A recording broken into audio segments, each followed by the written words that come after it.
I'm going to go over number 3 and 4 from the practice. And sorry guys, I'm not with you. I'm not feeling well. The formula that was given to you in the book was C equals Q over M delta T. So remember, C is your specific heat, which is unique for every single compound that you'll be looking at. Q is your heat. M is your mass, and delta T, remember, delta means change. So that's the change in temperature that occurs. Okay, so in the first problem, what it tells you, it gives you your heat. It tells you that you have 435 joules.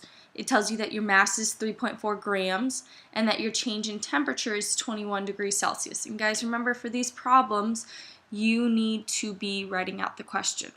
Okay, because you don't want to be bringing in your book every single day, so make sure you have the question in front of you.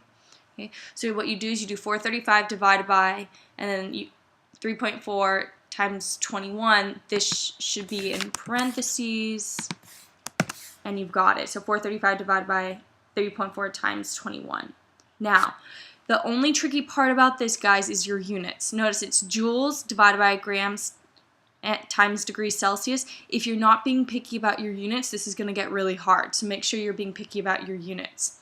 If your mass is in kilograms, kilograms are fine units to have in the bottom for your specific heat. You don't need to convert to grams. If your temperature is in Kelvin, that's fine to have for your temperature, but you need to put that for your specific heat. You need to put Kelvin right there, all right? Okay. For number 4, same formula, but now it's asking for heat. So what I'm going to do, and what I did do, remember M delta T is on the bottom. Unfortunately, this wouldn't let me do it. I'm going to cross multiply. So M times delta T times my specific heat. I get a new formula, and it's this. I actually like this formula better than the one that your book gave you, but you use whatever you want. They're the same thing. Okay, so I'm trying to solve for Q. That's why I did it this way. You can still use this formula. It's the exact same thing. I just think my way is a little bit easier. I think a lot of you probably had issues with this problem because you had no idea where to find your C. But if you looked properly in your book at page 408, it gave you a whole table 17.1, of specific heat. And it gave you the specific heat of mercury, which this problem was asking about, which is 0.14 joules over grams degrees Celsius. Then the rest is given to you. 250 grams, it says that the temperature is raised 52 degrees Celsius. So if you're just given one temperature, guys, make sure you read the question very carefully, because that means that that is how much it's changed by.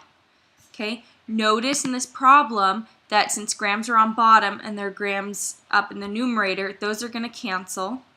Since they're degrees Celsius on the bottom and degrees Celsius up top, those are going to cancel. So my final units for my Q are going to be joules. Okay? So what I'm going to have you guys do now is you're going to go to page 2 of your packet.